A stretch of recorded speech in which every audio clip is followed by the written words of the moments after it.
Baik, terima kasih saudara. Berarti boleh dikatakan Pak Trisno dan Pak Kadis bahwa sebetulnya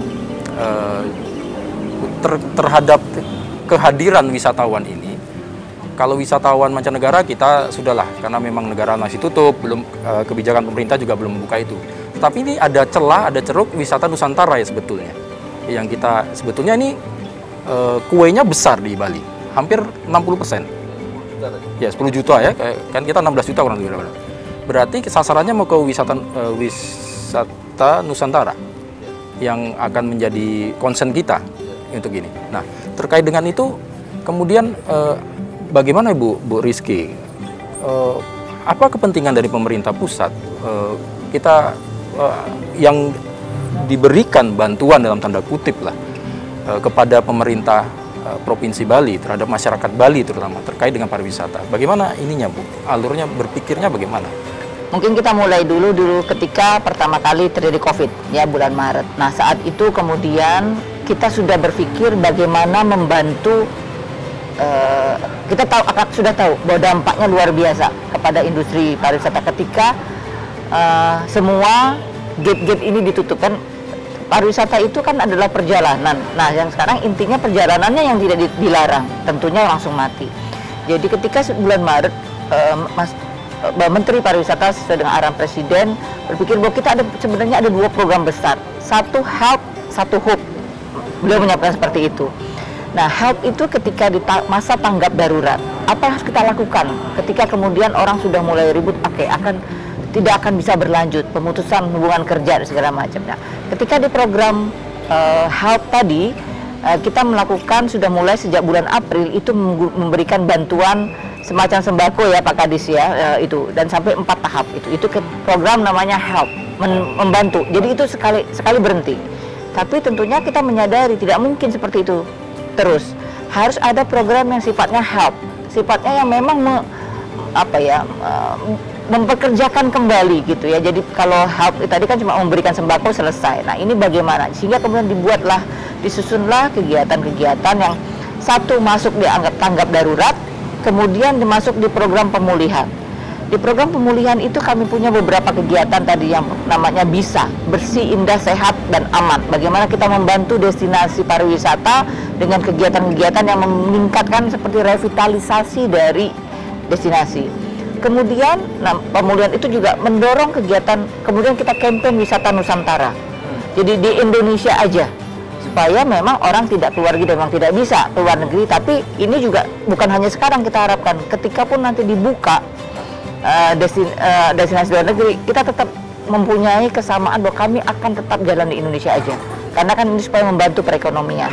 Nah disitulah kemudian turunan kerjaannya bagaimana teman-teman kami di Kemenparekraf seperti di Deputi Pemasaran membuat campaign di Indonesia saja. Itu kami lakukan. Dan ketiga, bagaimana setelah campaign, sekarang pemerintah kan mengatur libur. Bagaimana supaya ada long weekend. Itu salah satu supaya untuk menggerakkan wisatawan. Nah, salah satu isu sebenarnya yang masih terjadi di wisatawan Nusantara, khususnya yang bagian menengah ke atas, mereka fear to travel, takut untuk melakukan perjalanan. Jadi akhirnya kita belum bisa maksimal, apalagi masih takut untuk terbang. Nah ke Bali ini kan mainly terbang gitu, masih takut untuk terbang. Jadi seperti apa? Kalau Jawa sebenarnya Jogja udah mulai naik Pak. Jogja itu terus terang berapa minggu kemarin sudah okupansi udah 90%. Nah Bali gimana? Akhirnya kemudian setelah program Balasa, revitalisasi bumi, salah satu kemudian ide ini adalah bagaimana satu menumbuhkan rasa sebenarnya solidaritas kebersamaan satu masyarakat Bali. Makanya kita bikin program We Love Bali, dari Bali untuk Bali, gitu.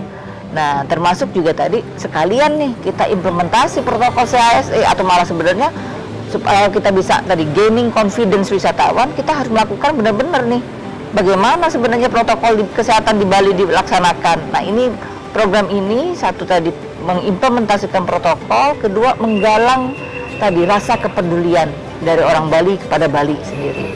Baik ya. Jadi memang ini saudara, jadi kebetulan hari ini memang kita lagi mengkampanyekan, mensosialisasikan Bu Rizky ya.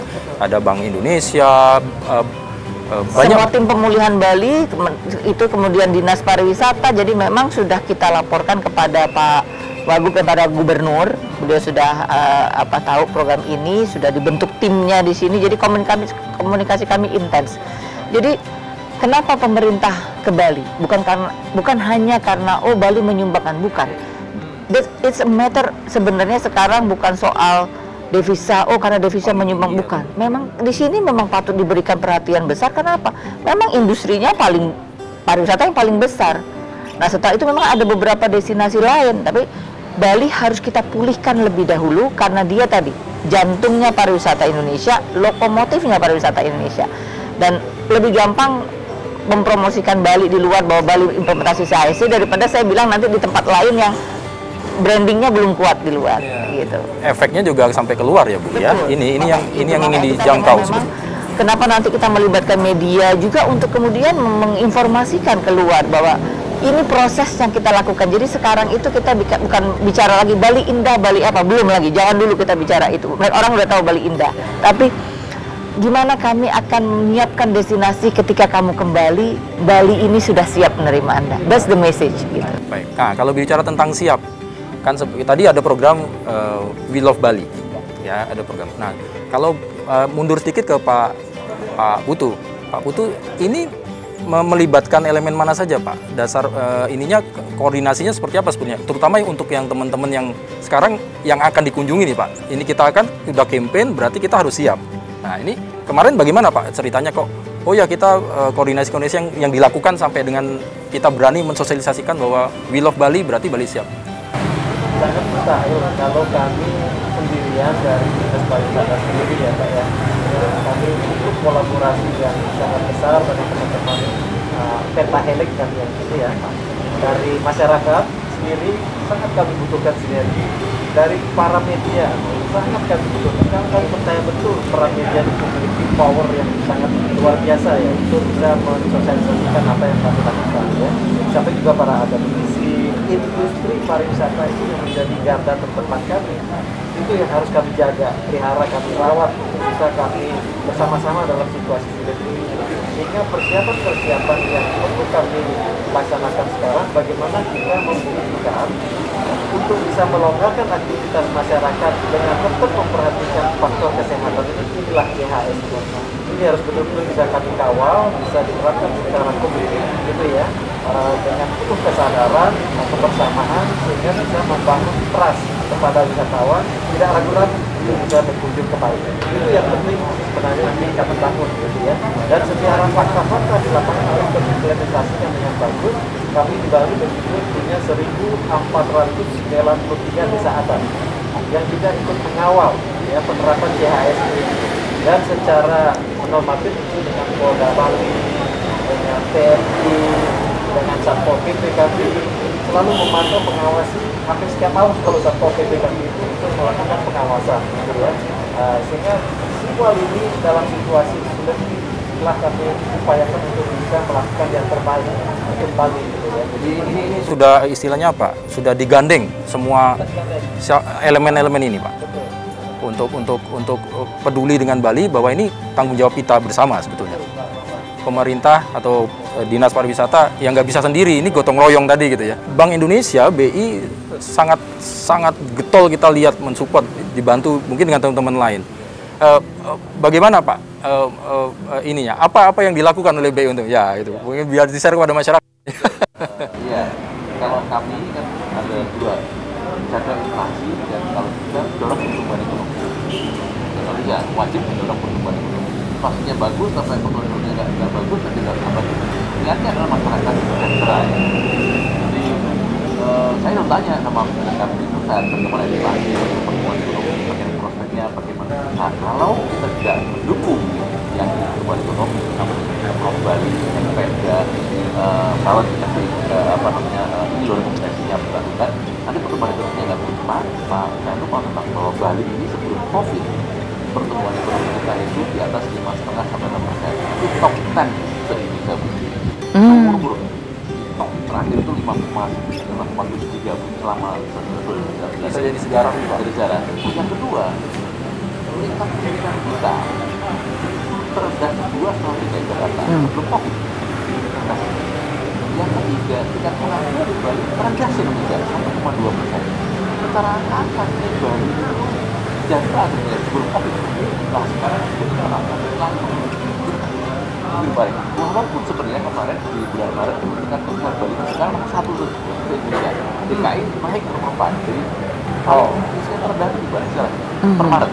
Tingkat pengangguran itu masih terendah di Bali. Tapi dugaan saya September di lagi sudah beda lagi nih.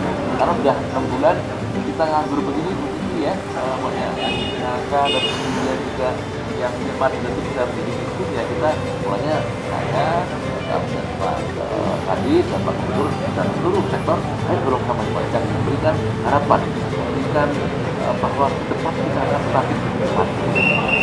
Kalau enggak kita berat. Baik, Pak Trisno, Pak Putu, Pak Ibu, kita akan lanjutkan lagi. Baik, saudara, kita akan lanjutkan lagi.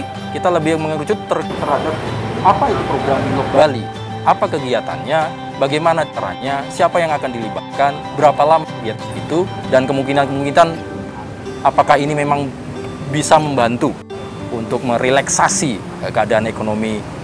Tetap dalam Sapa Redaksi On Location.